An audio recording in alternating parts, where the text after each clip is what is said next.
Bien, bonsoir à tous.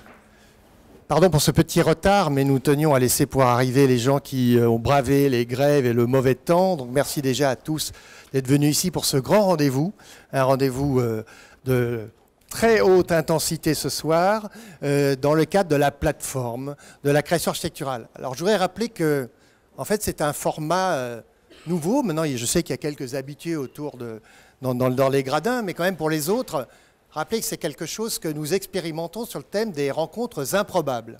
L'idée, c'est de rassembler deux équipes qui ne travaillent pas ensemble. L'une est française, l'autre vient ailleurs de l'Europe et dans tous les pays. On ne va pas s'intéresser aux Japonais, on ne va pas s'intéresser aux Chinois ni aux Américains. Ce n'est pas que ça ne nous intéresse pas vraiment, mais c'est parce qu'on veut se concentrer justement sur l'espace européen et sur la création architecturale en Europe. Donc on pourrait dire, dans la différence des cultures, mais je pense qu'il y a beaucoup de choses à partager dans l'espace européen, et c'est ça le sens de la plateforme. Alors les rencontres improbables, c'est que justement on prend des gens qui, même s'ils ont des points de convergence, peuvent avoir aussi des points de divergence graves. Et rappelez-vous qu'au début, nous avions ouvert avec deux équipes qui ne se connaissaient même pas du tout. Je veux parler des Hollandais radicaux, je veux parler des RAF, et puis de TVK, ces jeunes architectes, des albums de la jeune architecture. Ils ne faisaient absolument pas le même travail. L'un sur justement toujours des prises de position, des manifestes dans chacun des projets, ça c'était les Hollandais. Et puis à côté de ça, des architectes qui justement faisaient œuvre dans l'urbanisme. Donc ça, c'était très intéressant. Et puis, une autre saison tout à fait intéressante, 51-4, les Belges de Molenbeek. Personne ne peut oublier ça. Et puis, XTU, des architectes qui expérimentent, par des voies scientifiques, comment on peut végétaliser l'architecture. Et ce soir, la troisième rencontre, eh bien, deux grandes figures du monde méditerranéen. On pourrait dire ce qui les réunit, c'est la culture méditerranéenne. Mais ça va bien au-delà de ça, vous allez le voir, vous allez l'entendre, et je compte bien sur notre critique invité pour justement faire ressortir ces points. Vous pouvez compter sur lui. J'y viens donc. Carme Pinos, grande figure de l'architecture espagnole, établie à Barcelone et qui construit dans le monde entier, notamment à Mexico, qui a construit déjà deux tours, dont une qui a été extrêmement publiée, la Torre Cube, qui est vraiment un travail de réflexion sur la question du vide. Voilà, j'en dis pas plus, et qui vient de recevoir aujourd'hui même le prix Neutra, ce qui veut dire à quel point elle est reconnue internationalement.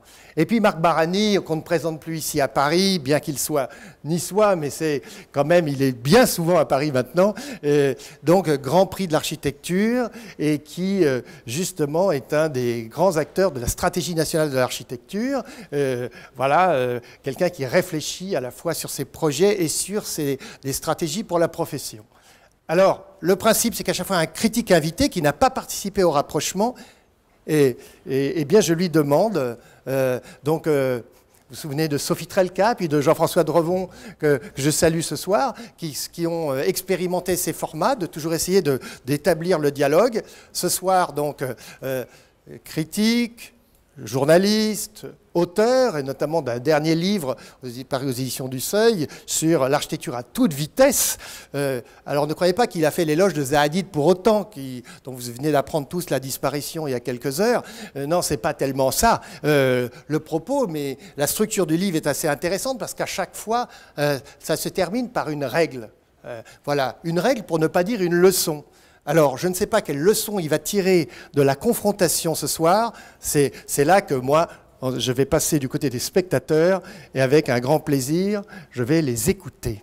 Voilà, Philippe, c'est à toi. Merci Francis, bonjour à tous, bonsoir. La première rencontre avait été animée, comme l'a dit Francis Rambert, par Sophie Trelka. Et il faut dire une chose, elle avait vraiment essuyé les plâtres. C'était pas facile, j'aurais voulu lui rendre hommage, elle n'est pas là ce soir, mais parce qu'à l'époque, tout le monde était face au public, mais il y avait beaucoup de monde, c'était très difficile d'entamer un dialogue. On a compris tous qu'il fallait changer la disposition des chaises, qu'il fallait essayer de se voir un peu mieux. Dans la deuxième expérience, c'est Jean-François Drevon qui est là. Et alors là, il a fait un truc très intéressant, Jean-François, c'est que il avait créé, si je me trompe, tu le diras, mais il avait créé comme une installation. C'est-à-dire qu'il avait lui-même apporté un certain nombre d'images et qu'il projetait, enfin qu'on le projetait et qu'il faisait commenter par les gens qui étaient présents. Moi, je me suis demandé à un moment si je devais faire une chose pareille, et puis je me suis dit que non. Je me suis dit que finalement, c'était beaucoup plus simple pour moi, sans doute, ce soir, parce que c'est vrai qu'avoir à la fois Carmé Pinos et Marc Barani sur scène, c'est un peu comme avoir déjà, pour le dire simplement, deux pointures, quoi. Je ne suis pas très inquiet sur la teneur de ce qui peut être dit. Je suis plus inquiet sur la capacité de l'un et de l'autre de se parler. C'est toujours la discussion, c'est toujours la question complexe. Alors d'abord parce que Carmé Pinos nous fait l'honneur de parler français, mais parfois elle a un peu de mal à saisir des subtilités de langage. Or il se trouve que justement, Marc Barani, lui, a beaucoup axé sa proposition autour de quelques mots, et des mots pas faciles, parce que ce serait rouge, vert, carré et dur, ce serait facile, mais c'est beaucoup plus insaisissable, disparition, voilà, des choses comme ça. Donc c'est évidemment déjà plus compliqué. Avant de vous passer la parole, je vais déjà parler un instant de ce que vous avez installé dans le fameux half-pipe, ce fameux demi-tube de skater qui à chaque fois donne lieu à une installation très particulière. C'est très intéressant de regarder ce que vous avez fait, d'abord parce que c'est différent de ce qu'ont fait les autres, premièrement, et puis c'est surtout très différent de ce que vous avez fait l'un et l'autre. C'est très curieux parce qu'on a le sentiment, à première vue, comme ça, qu'on a d'un côté un architecte qui serait extraordinairement cérébral, Marc Barani, qui aurait comme ça mis des mots, évidemment, avec une magnificence dans le design et dans la manière de traiter l'enseigne, qui est évidemment déjà, on sent, un travail d'architecte, mais enfin quand même, on a là un double mot, hein, forme, force, donc on reviendra là-dessus. Et de l'autre côté, on a Carmé Pinos qui, elle, vient présenter comme une espèce d'espalier de maquettes, de projets réalisés, avec en plus, vous avez chacun mis un film. Le film de Marc est une fois encore des mots et les définitions qui s'y rapportent. Alors que de l'autre côté, on a, pour Carmé Pinos, quelque chose qui se paraîtrait a priori beaucoup plus simple, un dessin, une maquette, un projet réalisé. Donc, on pourrait dire comme ça que l'un serait un cérébral, l'autre serait une manuelle, avec évidemment aucun caractère péjoratif, ni dans un mot, ni dans l'autre. Alors la première question que je vous poserai, avant de rentrer là-dedans, dans ces questions-là, de savoir si l'un et l'autre est vraiment ceci, est-ce que ce ne serait pas le contraire, par exemple, mais je y reviendrai. La première question que je voudrais vous poser, elle est très simple. C'est qu'est-ce que vous attendez, l'une et l'autre, d'une rencontre comme celle-ci, dans le fait d'être face au public, avec vos travaux respectifs, et le fait de vous rencontrer comme ça. Est-ce que, Carmé, tu peux répondre à cette question-là? Qu'est-ce que tu peux espérer d'une rencontre comme celle-ci? De quelque manière, et se montre bien dans l'exposition, nous sommes complémentaires parce que elle a dit de paroles, moi j'ai fait d'actions, moi sont des actions qui a une correspondance avec son parole, non? Peut-être mon problème, je suis dyslexique, alors je ne sais pas laisser mots si vous connaissez à la fin, mais je suis une personne d'action.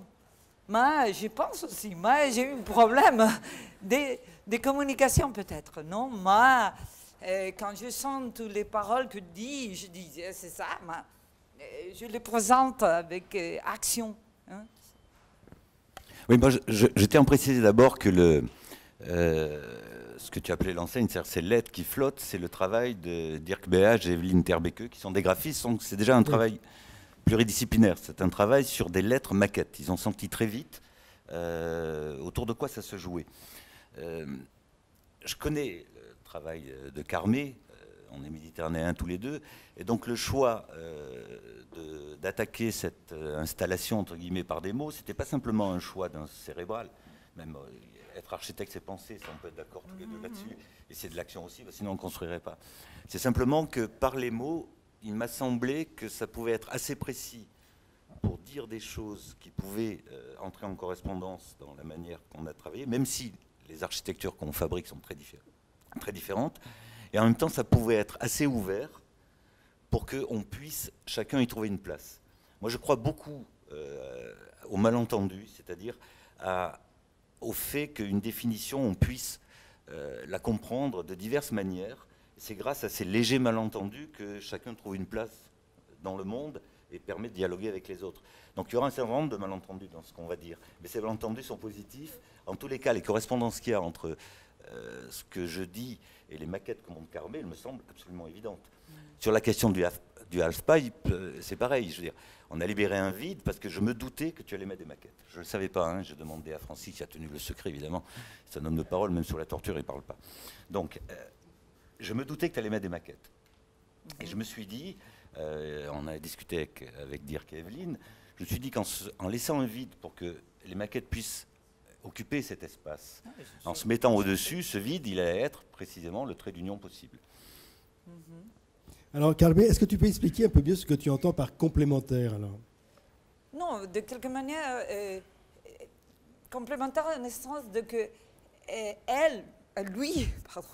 lui m'aide à m'exprimer. Veut dire que les gens qui vont avoir les maquettes avec ces paroles, on peut s'identifier aussi. C'est pas différent, les pensiers. Peut-être j'ai des mots qui manquent. J'ai la sensualité, la fluidité, les transparences sont des mots peut-être qui sont plus près de mon architecture. Il parle de sacré, de force. Je peux dire le même, non? Alors, les choses que j'ai dit complémentaires, parce que je me sens qu'ils mettent des paroles à les choses que je présente. C'est ce que je voulais dire aussi dans cette installation. Je pense que ça a fonctionné parce qu'il y a des espèces de logiques qui nous sont supérieures, qui nous dépassent un peu. C'est que la manière dont on occupe le half-pipe est très méditerranéenne, si j'oserais dire. Parce que la Méditerranée me passionne dans la mesure où elle est à la fois familière et étrange. Chaque fois que je me balade en Méditerranée, je me sens chez moi, que ce soit à Tripoli, au Maroc ou à Beyrouth, où je travaille, et en même temps, ça m'est étranger en même temps. Je me sens plus chez moi à Beyrouth qu'à Nancy ou à Strasbourg, des villes que j'aime par ailleurs, puisque j'y travaille aussi.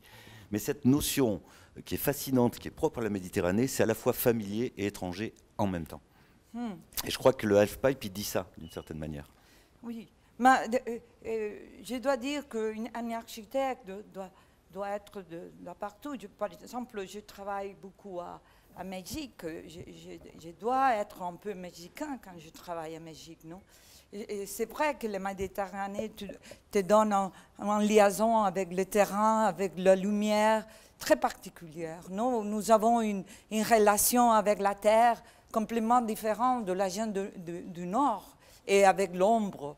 Tout ça, mais quand tu vas à un pays, tu dois être de le pays, non? Alors, je ne veux pas être une architecte méditerranéen quand j'arrive à Mexique, non? Mais il y a beaucoup de choses que je ne peux pas oublier, non?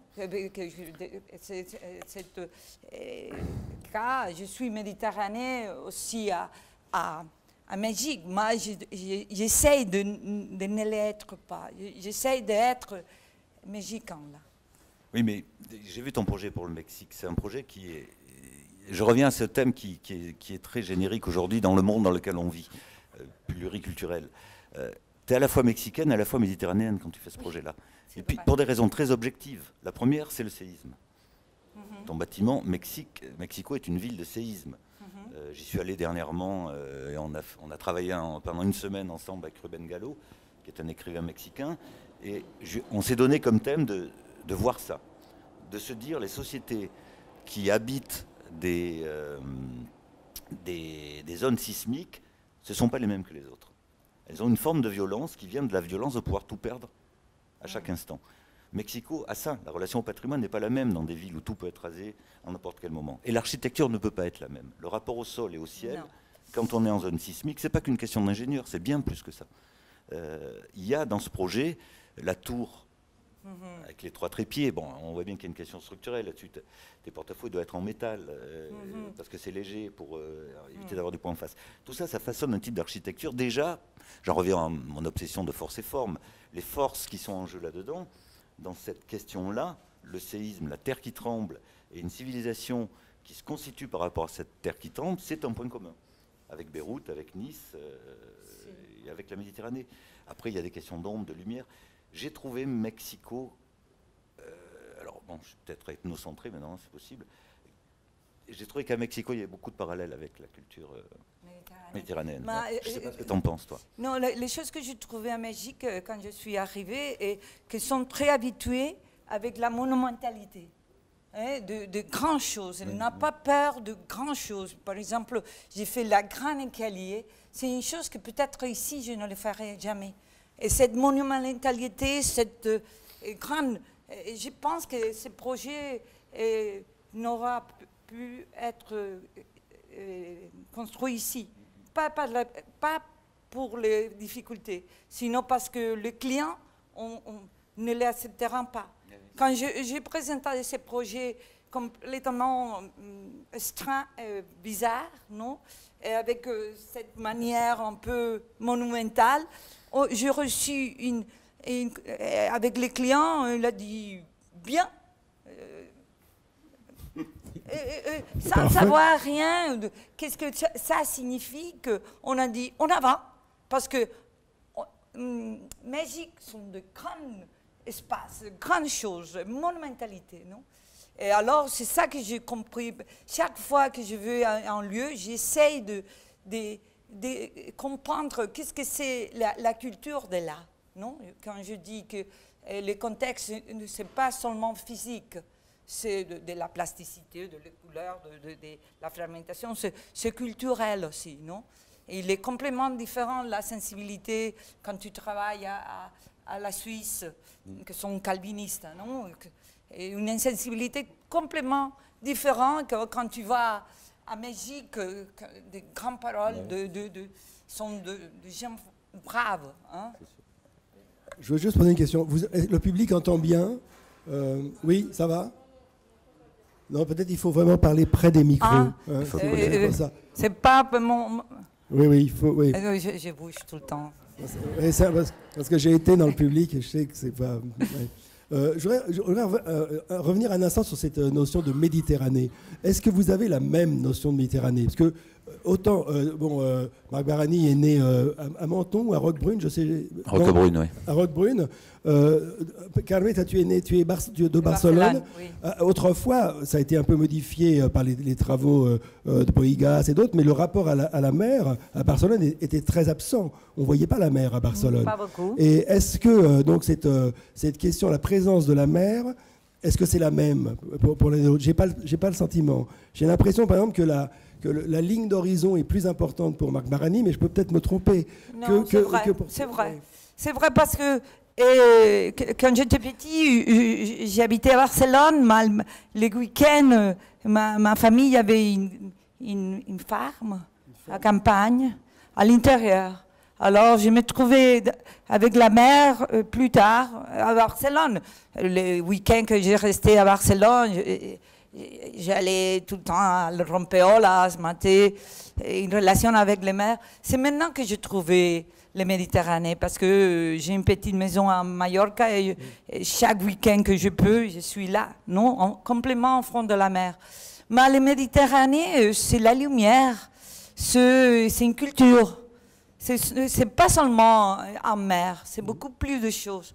Et ça, on trouve, par exemple, l'ombraculo, je ne sais pas comme vous, cet espace que c'est intermédiaire, c'est pas dedans, c'est pas dehors, c'est l'ombraculo, comme tu dis. Quand on est sous... Les ombrières, les tonnelles, oui. Les ombrières.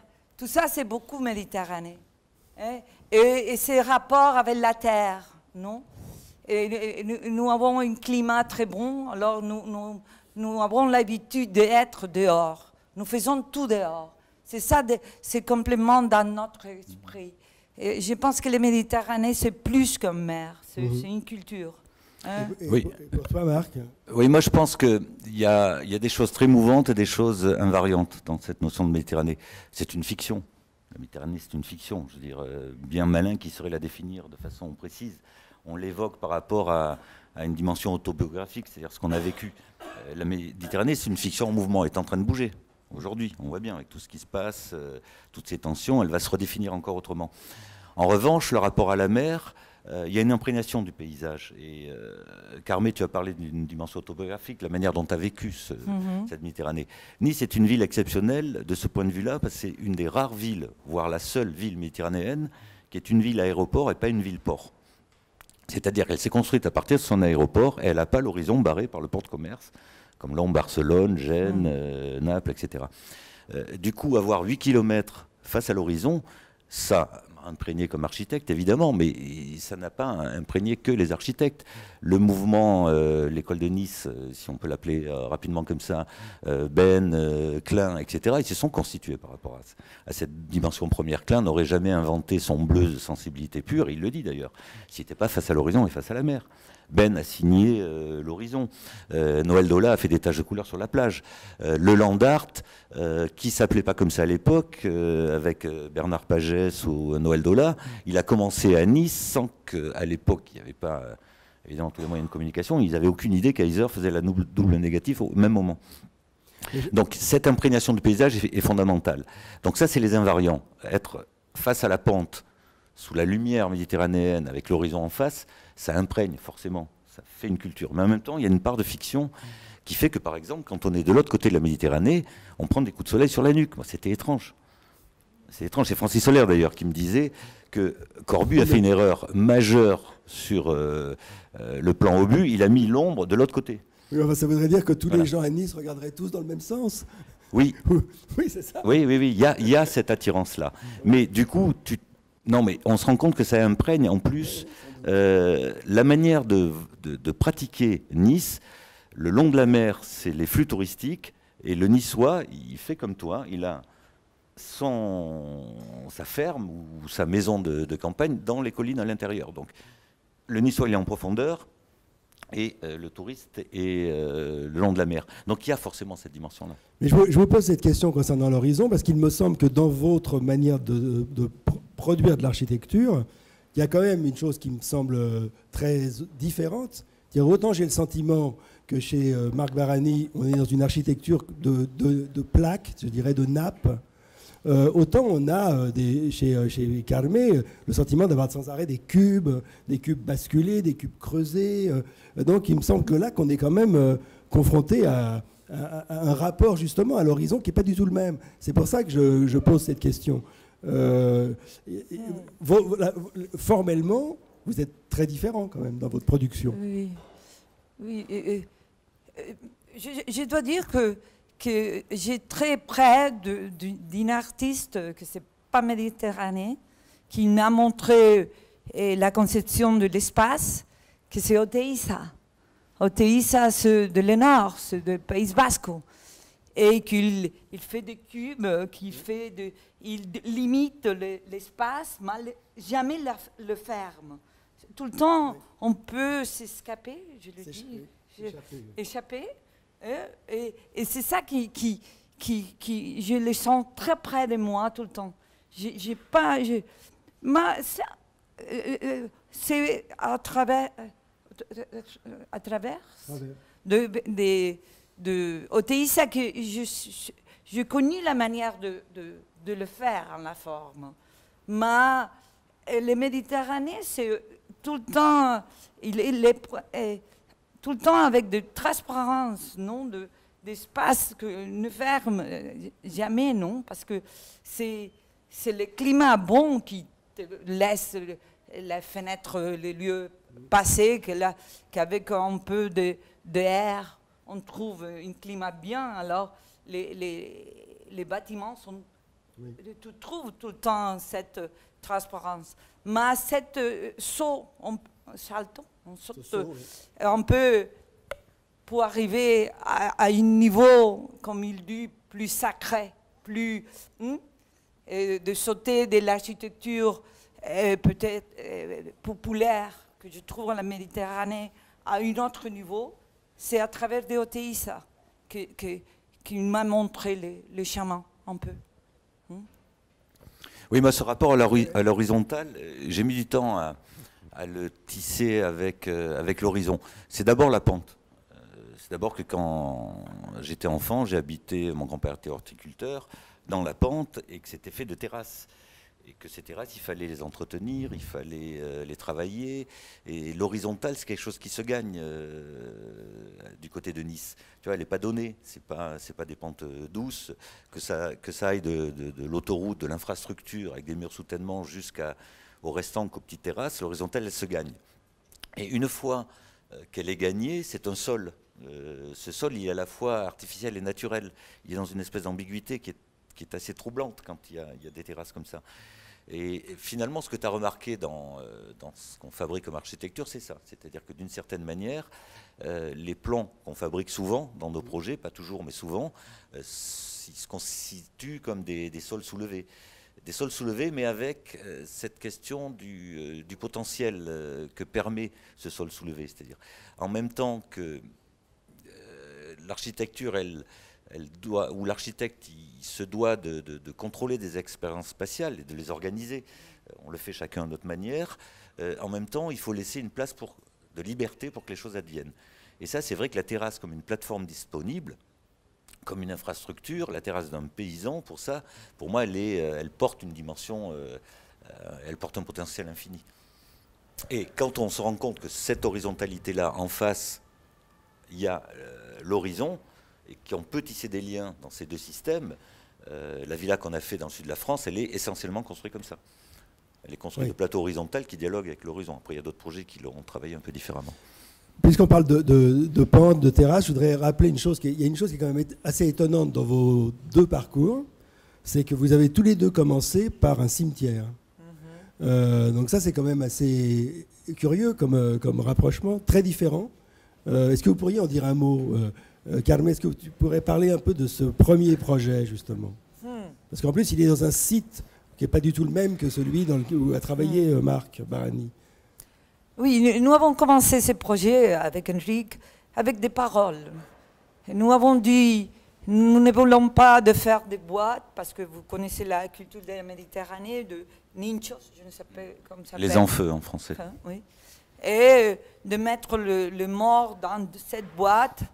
Et nous avons commencé à parler, le mort doit être dans la terre, non, de notre culture chrétienne, de polvo eres, polvo serás, non.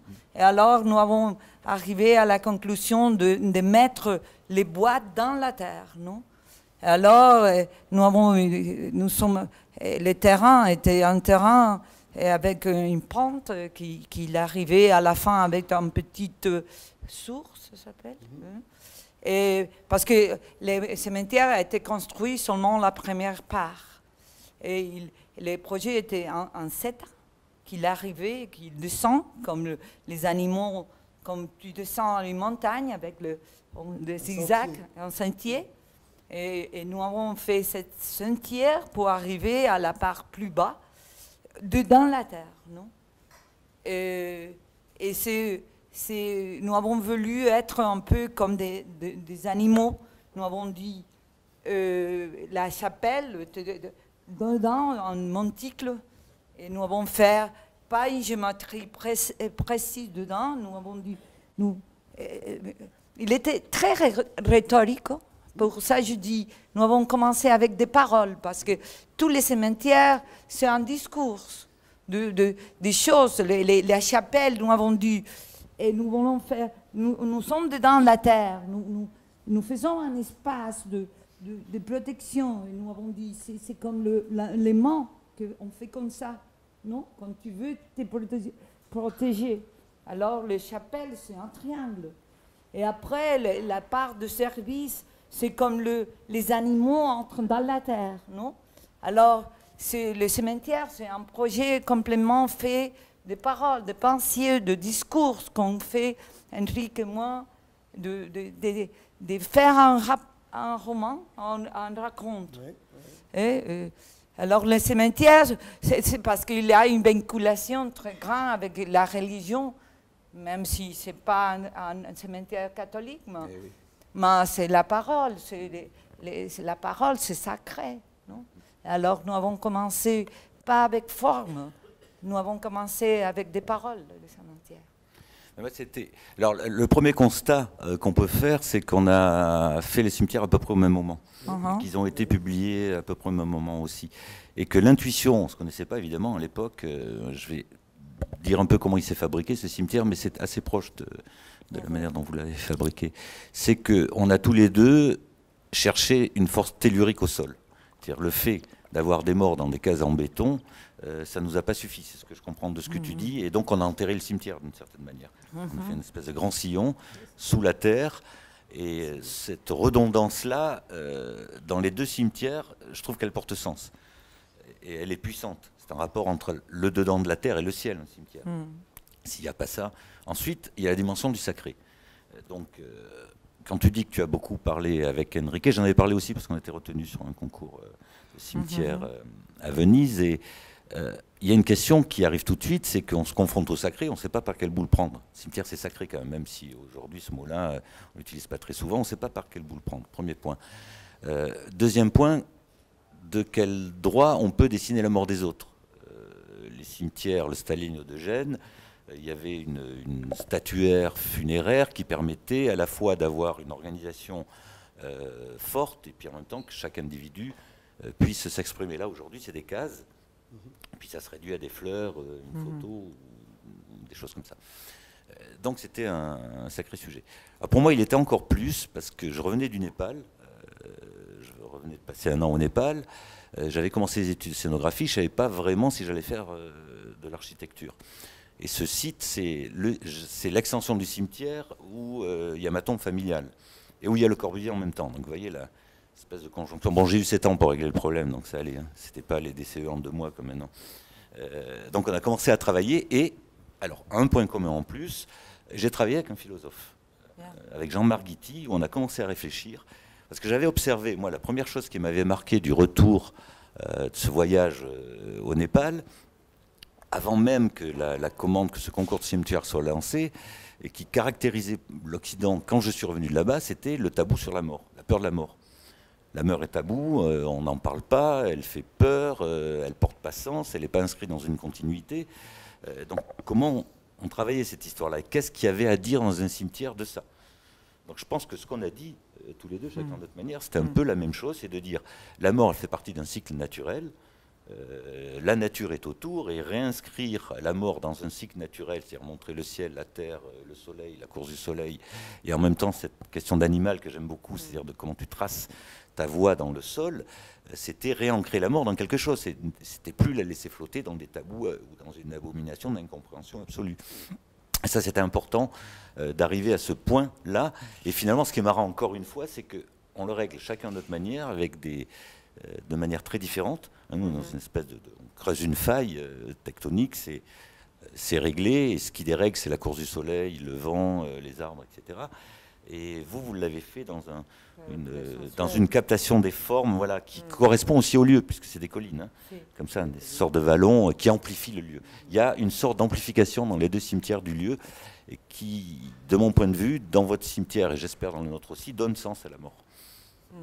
Est-ce que puisqu'on parle de cimetière, est-ce qu'on peut parler, là je m'adresse vraiment à Marc, parce que est-ce que tu peux dire un mot du projet que tu mènes à Beyrouth sur la tombe de Hariri? Parce que là aussi, on est dans un projet enterré, un projet de cimetière. Oui. Alors là, oui, la famille Hariri, après l'attentat, a lancé un concours pour faire la tombe de Rafik Hariri. Donc là, c'est encore autre chose. Hein, je veux dire, une mort violente, lourde, une dimension politique à Beyrouth évidemment très forte. Et grosso modo, la famille attendait un mausolée au pied de la mosquée que Rafik Hariri a fait construire dans le centre de Beyrouth. Et la famille attendait un mausolée clos avec un jardin. Et puis finalement, on a proposé autre chose. On a proposé un espace public sur l'idée que Rafik Hariri a symbolisé à un moment donné l'unité possible du Liban, que c'était un homme public et qu'il fallait que le lieu de sa sépulture, puisqu'il y avait 7 martyrs aussi avec lui, hein, il n'est pas seul dans cet endroit, soit un espace public.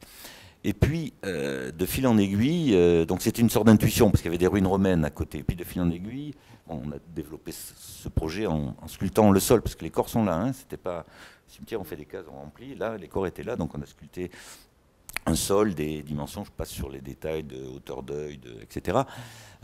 Pour faire un monument avec 1,60 m de hauteur.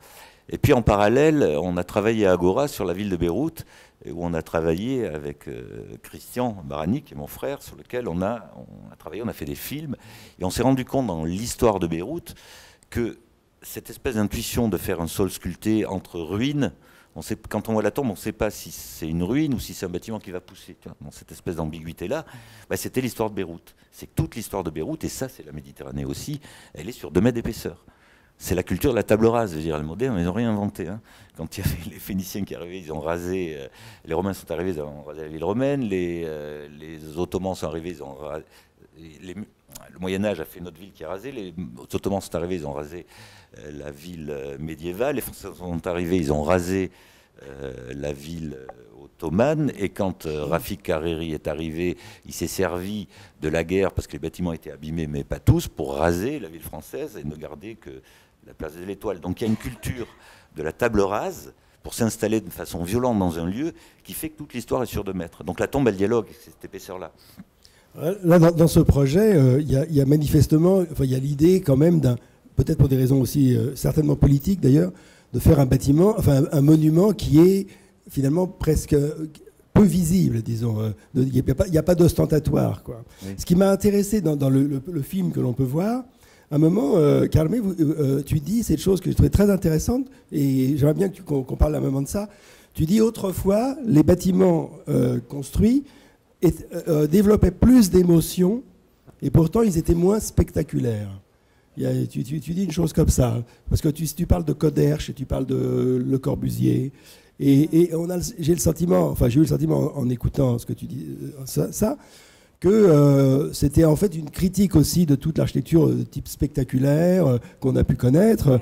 Bon. Et en même temps, quand je vois les bâtiments que tu construis, je ne peux pas penser non plus qu'ils ne soient pas spectaculaires. Ils ont aussi quelque chose d'extrêmement spectaculaire. Donc, quel est le juste milieu entre justement une architecture qui développerait de l'émotion et une architecture qui serait aussi spectaculaire sans l'être trop? C'est comme... Non, je dis que je cherche l'émotion, pas les spectacles, non? Par exemple, une église gothique, c'est un spectacle, mais c'est beaucoup plus d'émotion. On travaille avec la lumière. Non, parce que cette architecture qu'on cherche, les spectacles pour les spectacles, pour être consommés, pour être première page de les journaux, pour attraper les gens, les touristes. C'est consommer avec les yeux les choses. C'est ça que cherche l'architecture spectacle, la surprise. Je ne cherche pas la surprise, je cherche l'émotion. Mais je veux être... Tout est un spectacle. Le couche-soleil, c'est un spectacle. La beauté, c'est un spectacle. Je ne suis pas en contre de spectacle, mais je suis peut-être plus en contre de la surprise pour la surprise, le spectacle pour le spectacle, les choses qu'on cherche, la consommation. Je cherche l'émotion, que chaque fois que tu le vois comme la première fois. Parce que l'émotion, tu la génères chaque fois. Quand le spectacle, quand le bâtiment, on cherche seulement le spectacle, la deuxième fois que tu l'as vu, est déjà vu. L'émotion, il naît chaque fois. Mais est-ce que ça n'induit pas justement de faire des bâtiments complexes, des bâtiments à facettes, des bâtiments avec des trous, avec des vides, qui fait que justement à chaque fois qu'on les voit, on ne les voit pas exactement sous le même angle, et donc ils sont à chaque fois différents. Si, mais c'est aussi ce que dit Marc de l'effort, de l'attention. Quand tu connais bien le sacré, tout ça, toutes ces paroles, ce sont les paroles que je cherche avec mon architecture. Parce que quand tu cherches bien la tension entre les forces, la confrontation avec la lumière, non, les plus cette chose sacrée, c'est tout le temps une plus, non? Quand tu arrives à ça, c'est le moment que tu fais les sentiments, la émotion. Et chaque fois naît une autre fois. Moi, je suis complètement d'accord avec Carmé, parce que, effectivement, où est-ce que tu places le spectaculaire et où est-ce que ça devient de l'émotion, sachant que le spectaculaire fait de l'émotion. Oui. Ce que dit Carmé, je le dirais autrement, c'est que les bâtiments que tu juges spectaculaires et que moi je jugerais spectaculaires aussi, c'est ceux qui te racontent qu'une histoire et où tu ne trouves pas ta place. Tu n'es que spectateur, tu arrives, tu es dans le waouh, ça peut faire des bâtiments extraordinaires, hein, c'est pas la question. Mais ce spectacle-là, il est univoque. Il te dit toujours la même chose et tu y viens 50 fois, il te dira toujours la même chose et tu n'y trouves pas ta place. Et au bout d'un moment, c'est frustrant. Moi, j'aime pas rentrer dans un bâtiment et rentrer dans la tête de celui qui l'a conçu. J'aime rentrer dans un bâtiment qui, à la fois, me dit des choses, mais me laisse une place. Et l'émotion dont tu parles, c'est une émotion personnelle. C'est-à-dire qu'un bâtiment, à un moment donné, il doit ouvrir. Il doit être très précis. Parce que sans ça, l'émotion, elle n'est pas ou elle est approximative. Et en même temps, elle doit permettre de générer une émotion personnelle. Il faut que les bâtiments soient à la fois précis et donnent des espaces de liberté dans la manière de les ressentir, mais de les pratiquer aussi, évidemment. Sans cet espace de liberté-là, tu as l'impression d'être un hamster dans une roue, quoi. Et ça, c'est pas supportable. Et or, aujourd'hui, effectivement, l'architecture s'orientant plutôt vers l'image, c'est un fait, c'est un constat, combien nous, les premiers, on a vu de bâtiments et combien on en a pratiqué. Or, c'est souvent on le dit, c'est une espèce de lieu commun, mais c'est quand même intéressant de le redire. Entre voir un bâtiment et le pratiquer, ce sont deux choses très, très différentes.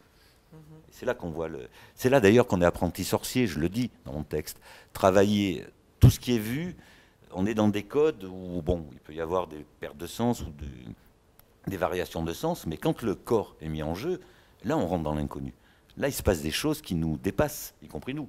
Hein, quand on mélange l'odeur, l'ouïe, la sensation physique, le chaud, le froid, le dur, le mou, etc., là, ça commence à être une centrale à émotion. Et comme architecte, on joue aux apprentis sorciers. On ne sait jamais exactement ce qu'on va fabriquer.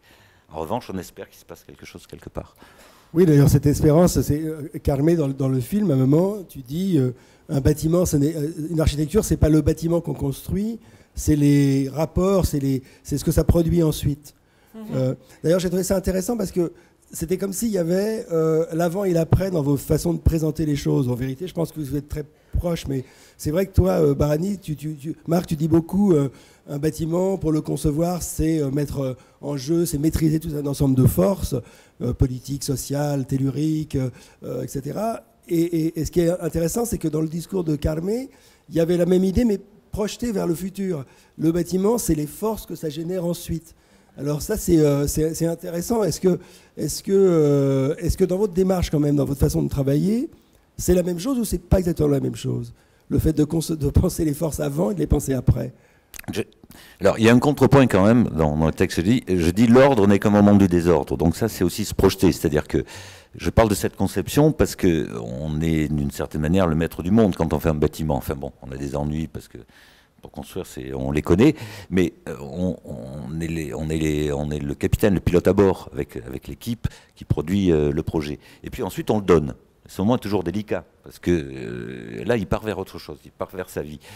Et il faut vraiment avoir conscience que parce que l'architecture est une mise en ordre, hein, d'une certaine manière, et cette mise en ordre, c'est qu'un moment du désordre général de la vie, heureusement d'ailleurs. Et ensuite, je cite une pensée médiévale qui me plaît beaucoup, c'est toutes choses sont muables, proches de l'incertain. Donc, pour moi, le futur, je le vois comme ça. Je le vois plus comme quelque chose que je peux anticiper, mais je le vois comme quelque chose, le bâtiment comme quelque chose que j'ai donné avec des directions. Et j'espère évidemment au plus profond de moi qu'elles vont durer. Mais je peux admettre qu'elle ne le fasse pas, qu'elle ne dure pas ou qu'elle mute, qu'elle devienne autre chose. Non, je dois dire que quand je dis que l'architecture, c'est aussi le phénomène qu'il cause, non, qu'il fait. Que ça crée, les phénomènes que ça crée. Je dois dire que quand je commence un projet, j'essaye de capter, je sais pas le mot, pardonnez-moi les Français, mais capter toutes les forces la mémoire de le lieu, et de comprendre complètement tout. Alors, je fais les projets, mais je dois contrôler qu'est-ce que ces projets est capable de modifier. Je dois, parce que l'architecture ne finit pas dans l'objet du projet. Il finit beaucoup plus loin, avec toute sa répercussion. Et de quelque manière, tu dois contrôler, ou être conscient de la répercussion de ton action. Et c'est vrai que ce n'est pas possible de les contrôler, parce que la vie change tout le temps. Mais tu dois être conscient de que ton action a des répercussions, et ça, c'est aussi l'architecture. Et après, si on rentre dans le détail après de ce métier d'architecte, c'est clair aussi que quand on fait du logement, par exemple, c'est un cas très différent de quand on fait un cimetière ou un bâtiment public. Le logement, c'est un univers aujourd'hui qu'il faut qu'on saisisse à bras-le-corps. Il y a un problème général sur le logement aujourd'hui, et les attitudes qu'on peut avoir sur le logement ne sont pas tout à fait les mêmes que notre génération qui a été quand même largement pétri par la commande publique. Le logement, c'est notre enjeu. Il y a des outils à mettre en œuvre. Même si on retrouve les mêmes invariants, proposer un logement à quelqu'un, c'est lui proposer un art de vivre. L'architecture, c'est proposer un art de vivre. C'est pas proposer des formes, des volumes et des espaces. Ça contribue à proposer un art de vivre. Mais la question du logement, c'est autre chose. Et quand tu dis qu'il faut proposer autre chose que notre génération aurait connu, de quoi penses-tu? Dans le logement, aujourd'hui, il y a toute une série de questions qui se posent. C'est qu'il y a un réinvestissement. On est allé tellement loin dans le formatage du logement, pas seulement dans le fait que les espaces soient petits. Il y a une vraie demande aujourd'hui qui commence à naître dans toute une série de dispositifs pour habiter autrement. Et l'informatique, notamment, il y a une sorte d'ubérisation de la demande de logement avec des gens qui travaillent à des plateformes. La ville pour tous de Benjamin Delot, par exemple, qui dit une chose simple. Il dit il y a des terrains, des promoteurs, des habitants. Tout ça est mis en connexion. J'ai une plateforme comme Uber, je le mets en connexion, je rentre dans la plateforme, je dis comment je veux vivre, je dis où je veux vivre, il y a un promoteur qui s'en saisit. Le projet se fabrique comme architecte à partir de ces données d'entrée, le promoteur peut réduire ses prix parce qu'il n'a pas d'incertitude, il y a une espèce de synergie qui commence à se mettre en place. C'est un des sujets qui est courant. La grande question aujourd'hui, c'est comment nos bâtiments vont pouvoir bouger et être adaptables, parce que l'instabilité culturelle et économique est telle qu'on voit bien qu'il faut que les bâtiments puissent être adaptés. On ne peut pas se permettre de faire un bâtiment et le démolir dans 30 ans. Donc c'est des questions assez nouvelles qui remettent en cause ces façons de voir le logement comme les modernes l'ont vu de façon monumentale. Aujourd'hui, on est sur un autre sujet. Et il y a une source d'invention là. Je dois dire qu'avec les problèmes de logement, qu'aujourd'hui, le logement, c'est une marchandise. C'est une manière de gagner argent. Et alors, la spéculation, pour les gens qui font des bâtiments, c'est pas architecture. C'est une manière de gagner argent. C'est une marchandise. Et ça complique la chose parce qu'il y a la spéculation, alors il commence à avoir beaucoup de règles pour contrôler toute cette spéculation. Alors, les mouvements que nous avons, chaque fois, il est plus étroit. Et l'architecture devient chaque fois plus vulgaire. Mais vous avez fait tous les deux du logement. Oui. Et vous avez réussi à échapper à cet enfermement vulgaire? Mais il est très difficile. Maintenant, j'ai fait des bâtiments à Madrid sociaux avec des règles très difficiles d'échapper de tout ça, non? Parce que et les clients, mon client, c'est la banque. Alors, c'est très dur. J'ai tout le temps avec une agressivité parce que on n'a aucun respect pour l'architecture. Pour lui, c'est marchandise. Et c'est ça le problème. Parce qu'avant, faire une maison, c'est faire le patrimoine. Et tout Barcelone, qu'il est avec cette architecture, d'ornementation, de tout ça, parce que c'est le père qui construit la maison, les grandes maisons, pour les laisser c'est le patrimoine. Et chacune était orgulleuse. orgueilleuse des choses que fait. Et on le voit, tous les 19e siècle, il y a une architecture avec des ornements, avec une générosité pour part des personnes qui le font, que maintenant il n'existe pas. Parce que les concepts de construire un patrimoine, c'est marchandise, c'est une chose qui passe d'une main à une autre. Alors, essayer d'entrer dans ça, si tu n'as pas la protection des institutions comme les municipalités, et tu es seulement dans le monde des clients, c'est très difficile de réussir à faire quelque chose. Oui, effectivement, c'est difficile. Déjà dans le mode de fabrication du logement, c'est un peu plus facile avec des bailleurs sociaux, même si c'est très formaté. C'est quand même très très dur. Logement privé, il n'y a rien de plus dur. Mais moi, ce qui m'a intéressé quand j'ai fabriqué, quand j'ai essayé de tendre un peu les choses différemment sur le logement, c'est les contradictions qui sont à l'œuvre dans le logement. C'est absolument phénoménal, parce qu'aujourd'hui, la ville, elle est heureuse, elle est partagée, elle est verte en toiture, il y a des fraises et bois sur les acrotères, en fait, tout va bien. On partage les vélos, on vit ensemble, le co-parking, co-machin, enfin en France en tous les cas. Hein. On est dans cette espèce d'imaginaire, une espèce de bien-être collectif, général, etc. Bon, parfait. Donc je me dis, c'est génial, on va pouvoir inventer des modes de vie particuliers. Donc on commence à faire un projet à Nice, dans une zone difficile de réhabilitation, où au début de la plaine du Var, qui sont un des quartiers les plus chauds, il y a des quartiers durs à Nice, drogue, etc. Machin. Et puis, bon, on fait une analyse, je travaille avec un sociologue, on réfléchit 3 secondes, on se rend compte que le mouvement moderne a failli dans les grands ensembles, pas seulement dans le fait qu'il ne soit pas distribué en transport en commun, etc., mais c'est qu'il y a un cut très net entre privé et public. Il y a l'espace privé et l'espace public. Or, ces quartiers-là sont habités par des populations nord-africaines, voire africaines, avec une autre culture de l'espace public qui est radicalement différente. C'est-à-dire, la rue, c'est l'endroit où on élève les enfants, où on s'élève tous ensemble. Donc, génial, je veux dire. C'est ce qui est dit par ailleurs, tu vois, partout dans les projets publiés et heureux. Donc, je me dis, voilà, on va quand même essayer de faire un truc, parce que dans ces quartiers-là, la rue, c'est devenu l'endroit des dealers, de la répression policière. Donc c'est des endroits durs. Mais l'inertie culturelle fait que bon, ça continue à être comme ça. Donc, je dis, on va proposer un autre espace. Un espace, une cour intérieure. On va mixer des plots qui sont type d'architecture qu'on trouve dans ces quartiers avec une grande cour intérieure, R+2, coursive, pour avoir un espace de décompression qui soit semi-public ou semi-privé, selon comment on le regarde, qui puisse permettre ce lien, que les gens vivent ensemble, qui s'autocontrôlent avec les adultes, les grands-parents, les enfants qui jouent, etc. Bon.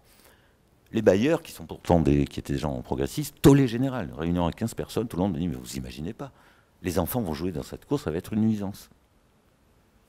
Donc je m'arrête, je laisse un silence, je dis, écoutez, vous pouvez me répéter ce que vous venez de dire? Des enfants qui jouent dans une cour, c'est une nuisance. Imaginez qu'on enregistre ça et qu'on le ressort dans 20 ans. Qu'est-ce que ça veut dire de notre société? Quel coup de ciseau il y a entre ce que vous communiquez sur les écoquartiers, sur les machins, etc., et le fait qu'on ne puisse pas faire aujourd'hui une cour intérieure? D'ailleurs, quand on regarde bien, en France, tous les cours intérieurs, ou les cœurs d'îlots, il y a des talus, il y a des arbres, enfin tout est fait pour qu'on ne puisse pas l'utiliser. Donc il y a une contradiction qui m'intéresse beaucoup entre cette question de vivre ensemble et vivre séparément, où est-ce que ça se joue? Et là, on peut, malgré la difficulté des logements, et des typologies de logements qui sont quand même, on peut les dérégler à la marge, mais elles sont quand même très formatées. Dans l'assemblage de ces logements-là, déjà, il y a un gros boulot à faire, avant de s'attaquer aux typologies et de pouvoir trouver des procédés constructifs qui permettent d'inventer des typologies, ou enfin d'ajuster des typologies différentes. Donc c'est un vrai sujet, et pétri de contradictions, et c'est passionnant. Je voudrais revenir un moment sur les mots que tu as mis en avant.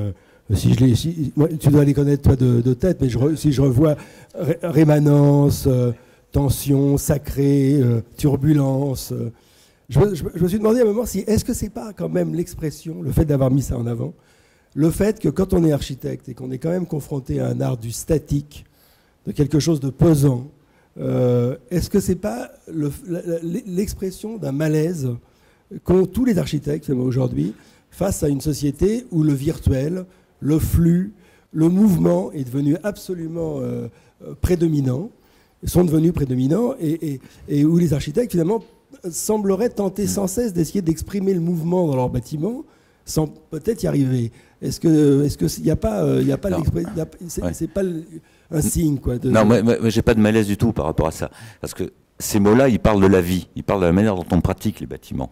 Moi je pense qu'au contraire, c'est une chance que les architectes ne saisissent pas d'avoir quelque chose qui résiste au flux ou à la culture contemporaine ou à disons, la part dominante de la culture contemporaine. Pour qu'il y ait culture, il faut qu'il y ait distance.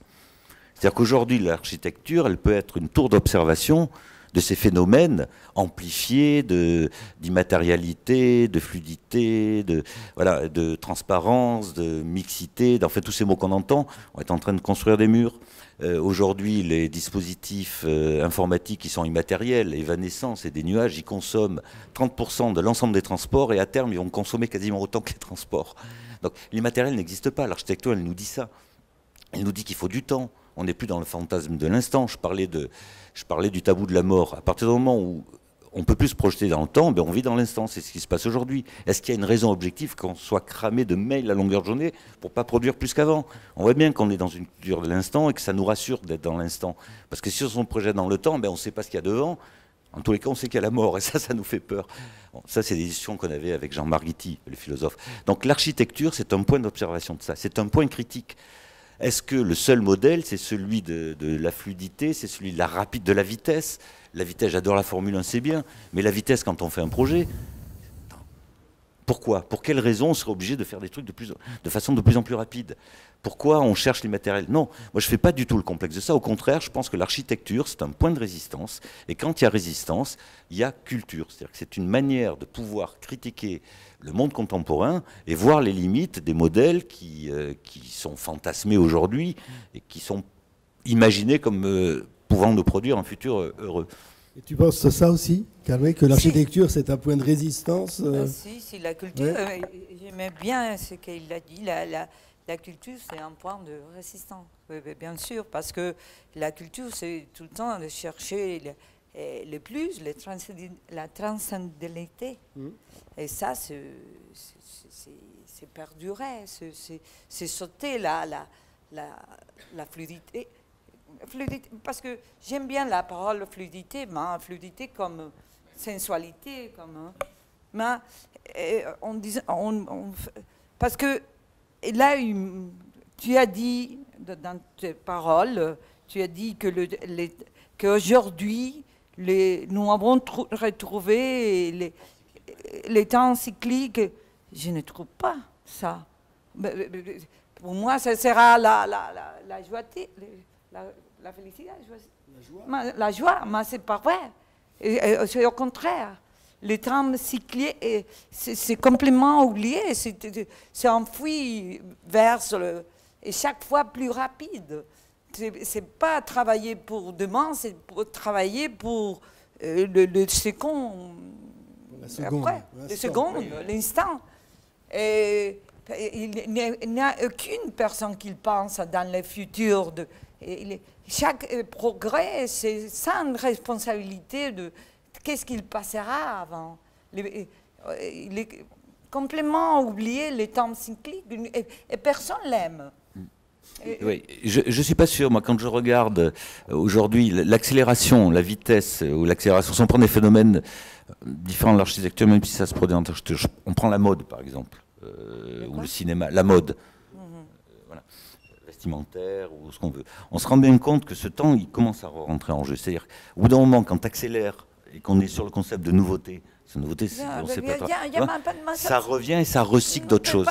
C'est pas les temps cycliques, ça. Si, je ça pense. La manque d'invention qu'il doit... Oui, mais on va repuiser dans... Tu vois, on n'est plus dans... Les temps cycliques, c'est le froid et la chaleur, c'est moins... Et que la fraise, on prend un printemps et pas...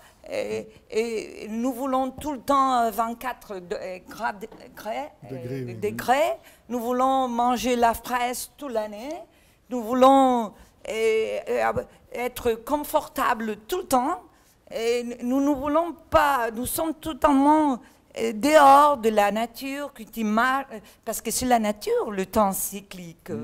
Mais nous sommes complètement sans regard dans la nature. Moi, je pense que c'est en train de changer. Ça, c'est la première chose. C'est en train de changer parce qu'on se rend bien compte que derrière le temps linéaire, aujourd'hui, si on parle de ça et la notion de progrès, il y a le consumérisme, il y a la consommation, qu'au bout d'un moment, elle a ses limites. Si je caricature, évidemment. Je pense qu'on revient.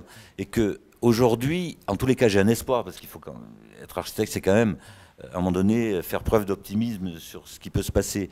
Je pense que la question du développement durable, c'est la première étape d'un escalier qui peut nous amener plus loin, qui peut nous ramener à ça.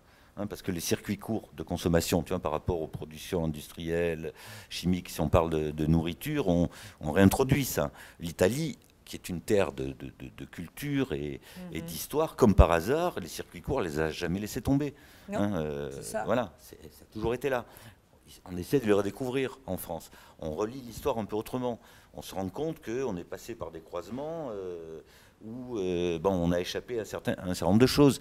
Toute la question du développement durable, c'est se poser la question de comment on fait des bâtiments quand il y a peu d'énergie. Or, nos grands-parents avaient peu d'énergie, donc ils faisaient des bâtiments avec de l'inertie, mettaient des brise-soleil. On revient à ça. Alors on revient avec des ordinateurs, avec des machins, avec des bidules qui quelquefois font des erreurs parce que leurs modèles ne sont pas complètement paramétrés. Donc aujourd'hui on calcule la luminosité d'un ciel gris à Nice comme à Lille. Tu es l'ingénieur, tu dis mais attends, c'est pas pareil en bas, moi je suis sûr que la lumière elle rentre. Bon. Mais ils paramètrent les ordinateurs, ils commencent à avoir une manière de relire cet ordre des choses. Parce qu'on rentre dans une économie frugale et que d'une certaine manière, à partir du moment où on doit économiser les choses, on est obligé de retourner. On est obligé de retourner à des invariants. C'est dans ce sens-là que je vois ça. Tout le temps, la confrontation avec les marchés. Par exemple, à l'Espagne, il y a des règles que tu mènes à... J'ai travaillé aussi à Vienne, et pareil. L'air doit se rénover d'une manière mécanique. Et parce que j'aime beaucoup le sens commun. Je dis la sustainabilité, c'est faire servir le sens commun, ça s'appelle comme ça? Sentido commun? Le sens commun, non?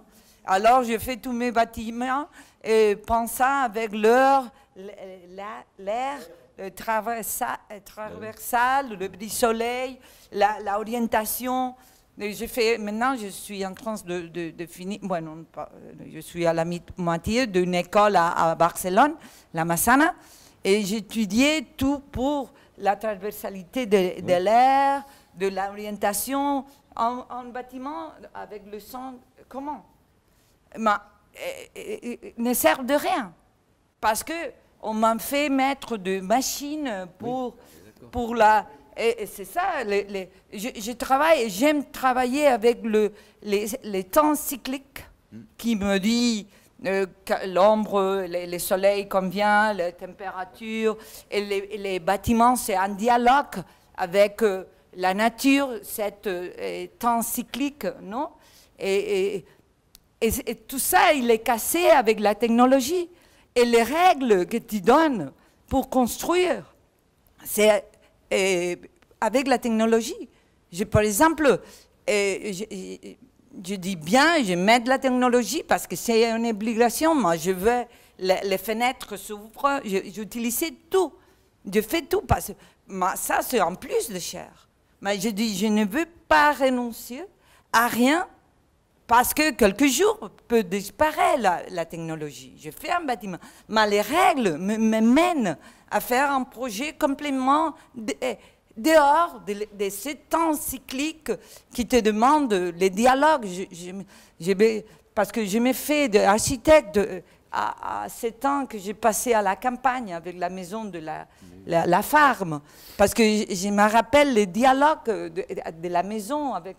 Nous avons tout le temps un dialogue avec la maison. Nous devons savoir à quel moment nous devons fermer la fenêtre, à quel moment nous devons l'ouvrir. C'est un dialogue. Et il était très joli. Je me rappelle, parce que nous avons le feu. Et la maison, tu marquais bien les règles. La maison, la température extérieure. Ma mère, elle a voulu à un moment donné mettre le chauffage. Le chauffage. Il a détruit la maison. Et la maison était une autre chose. L'âme de la maison, il a été matala, coupé, tué. Oui. Et c'est ça les temps cycliques. Oui, mais ce que je veux dire, c'est qu'on y revient, c'est un combat qu'on peut mener. Donc, comme Archie, tu parlais de ta mère, ma mère, c'est pareil, elle est championne du monde de l'écologie. Elle sait faire une différence de 4 degrés entre dehors et dedans. Je l'ai mesuré, hein. Simplement en fermant les volets quand il faut, en tournant avec le soleil, en ouvrant la nuit, en fermant dans la journée, etc. Aujourd'hui, la traduction de ce monde en mutation, et c'est là que je dis que l'architecture est un point de distance et de culture. On travaille sur un bâtiment, Institut méditerranéen des risques et de développement durable, à Nice, on vient de gagner le concours, c'est un bâtiment pilote. Donc il y a tout l'armada, on a des écologues, plutôt bien d'ailleurs, qui travaillent avec nous, qui comprennent ce que j'essaie de faire, pareil que toi, c'est-à-dire tu ouvres les fenêtres, ça ventile, le soir tu refermes, etc. Et il y a une assistance maîtrise d'ouvrage, qui est du côté de la maîtrise d'ouvrage, qui dit oui, mais là il y a un problème dans votre histoire, parce que les gens vont ouvrir la fenêtre quand il ne faut pas, donc je vous propose de mettre une lumière rouge et une lumière verte pour savoir quand il faut ouvrir la fenêtre. C'est quand même génial. Je dis, vous nous prenez pour des lapins ou quoi? Électrique, non, mais tu t'imagines. Alors déjà, ça c'est la version naïve. Après, la version un peu plus finaux, c'est que tu t'imagines l'installation combien elle peut coûter. Et je ne sais pas si le mec était complètement clean par rapport à l'installation technique qu'il y avait derrière. Bon, lumière rouge, lumière verte. Donc je vois le directeur de l'IMRED, qui est start-up, tu vois, le type qui est vraiment génial, qui croit dans le monde d'horizontalité absolue, c'est-à-dire que tu mets des gens autour de la table, s'il n'y a pas d'idée, il en sortira une. Bon, enfin, tout ce monde comme ça dans lequel on vit. Bon, l'architecture aussi peut être un point critique. On sait bien quand on fait un projet que c'est pas parce que tu mets 20 personnes autour de la table que tu auras un projet d'architecture. Bon, il y a la dimension horizontale, mais il y a la dimension verticale aussi dans un projet d'architecture. Bon, voilà, il est là, il réfléchit, il se dit, mais c'est vrai. Je lui dis, est-ce que tu ne penses pas que pour être pilote, tu pourrais former les gens et leur apprendre que quand il fait chaud, il faut ouvrir les fenêtres le soir et les fermer quand il fait chaud. Attends, c'est pas compliqué. À la limite, tu vois, je suis moderne. Je dis, tu fais une température sur l'iPhone, si tu veux, que le mec il vérifie s'il peut ouvrir la fenêtre ou pas sur l'iPhone, parce qu'ils sont iPhone à mort, tu vois, les trucs, les Wi-Fi et tout le machin. Pourquoi pas? Mais pas une lumière rouge, une lumière verte. Parce que ça veut dire que nos parents savaient se servir des bâtiments archaïques. Aujourd'hui, les gens ne savent pas se servir de ça. Les jardins potagers qu'on génère et tout, tu vas voir les jardins, mais il n'y a rien qui pousse. C'est pas simple à faire un jardin potager. Il faut savoir planter, il faut savoir enlever les trucs, les machins, l'arroser comme il faut, pas trop. C'est toute une espèce de culture qui est en train de se mettre en place, dont on ne sait pas ce qu'elle va donner, mais dont on sait avec certitude qu'à partir du moment où on est dans une direction de crise et qu'il va falloir économiser sur l'entretien, sur les bâtiments, parce qu'il y a de moins en moins d'argent, et si on veut garder le même niveau de qualité, il faudra qu'on économise sur la technologie. Moi, je suis comme toi pour des bâtiments archaïques. Ce qui ne veut pas dire qu'on ne peut pas utiliser la technologie de manière pointue à certains moments, notamment sur les simulations, mais dans l'entretien, plus c'est simple, mieux ça se porte. C'est quand même troublant comme discours, parce que j'ai l'impression que le nec plus ultra du bâtiment réfléchit, et aujourd'hui ce serait un bâtiment où les gens se souviendraient qu'il faut ouvrir la fenêtre quand il fait frais ou quand il fait chaud. Oui, on en est là. Est-ce que c'est pas quand même un discours extraordinairement nostalgique, voire même archaïque, celui que tu tiens là? Parce que quand j'entends Carmé dire apparemment les conflits qu'elle a avec soit les promoteurs, soit pour arriver à faire passer un certain nombre d'idées, j'ai l'impression que tout ça c'est des bons sentiments, mais que... Non, tu sais, c'est très simple. Ouais. Quand tu as 2000 € du mètre carré pour faire un bâtiment qui en coûte 3, je veux dire, tu vires toute la technologie, tu dis moi je ne sais pas vous le faire dans ce prix-là. Voilà, c'est tout. En revanche, je vous propose un truc, vous ouvrez la fenêtre, je passe dans les prix. Ça, c'est un argument majeur aujourd'hui. C'est l'argument premier. Bon, après, on sait aussi qu'un bâtiment qu'on construit pour pas cher, ensuite il coûte très cher. Parce qu'il est mal isolé, parce que... Ça dépend où tu mets l'argent. D'accord, peut-être. Ça dépend où tu mets l'argent. Si tu mets l'argent dans du double flux... Non, mais on touche un sujet vachement important. C'est dangereux de dire que c'est parce que... Tu vois, non, regarde, si tu mets de l'argent, c'est ce que dit Carmé, on dit la même chose. Si tu mets de l'argent dans du double flux, tu mets de l'argent dans des capteurs, tu mets de l'argent dans des dispositifs sophistiqués de store qui descendent automatiquement avec une GTC parce que tu as des capteurs dedans, quand la lumière est trop forte, il descend, quand il y a le soleil, machin. Combien ça coûte, ça? T'enlèves ça, tu verras que tu te payes une bonne isolation extérieure s'il la faut, mais constituée d'un matériau résistant et pas des trucs qui descendent comme les vieilles chaussettes dans 10 ans, avec une isolation extérieure. Il faut savoir où on met l'argent. Quand tu as une structure bien construite, avec des bons matériaux pérennes, tu mets l'argent sur les façades, sur la peau extérieure, qui est celle qui prend le plus de choc. Dedans, tu mets des bons matériaux.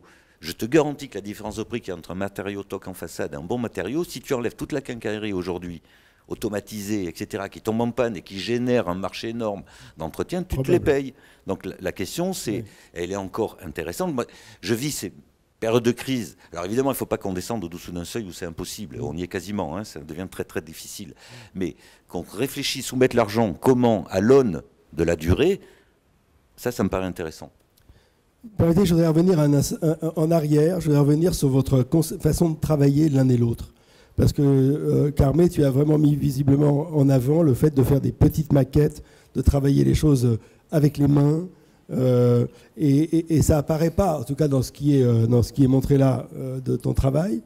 Donc, est-ce que vous travaillez de la même manière? Est-ce que toi aussi tu utilises des maquettes ou pas? Est-ce que ce travail de la main est important? Est-ce qu'il est plus important ou moins important que celui de la pensée? Est-ce que vous pouvez définir un peu le mode opératoire?